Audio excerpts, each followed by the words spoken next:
Hello everyone, welcome back to channel. In today's video, we are going to explore how you can use WeTransfer to send large files quickly and easily without dealing with email attachment limits. Whether you are sharing videos, high resolution images, design files, or large documents, WeTransfer offers a simple and reliable solution. In this video, I will walk you step by step through how to upload large files to WeTransfer, generate downloadable links, and send files via email and manage transfer limits.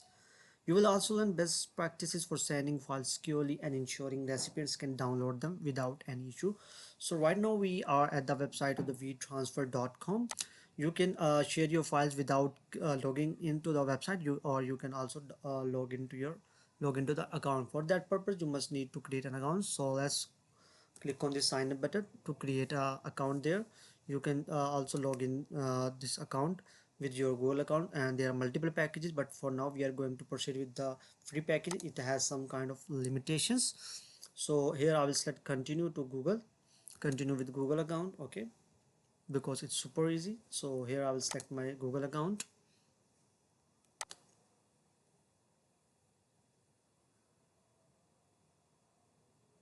and then I will click on continue button.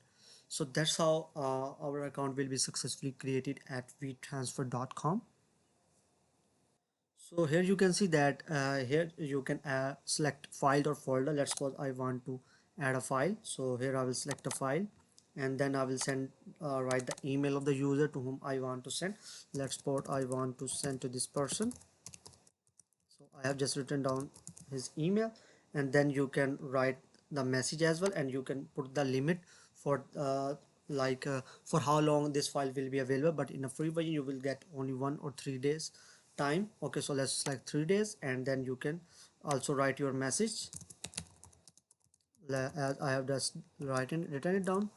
So after that you can just select the transfer file, and the file will be transferred to that person. Okay, as you can see that it has started finalizing. So as you can see that the file has been transferred, and then you can send the link back to that user as well, and you can check the expiry date here, and you can access public control, and you can also add preview and download, and you can also set a password for this file to download. So that's how basically you can use WeTransfer to send large big files. I hope you like the video. If you like the video, please make sure to subscribe to our channel. Thanks for watching.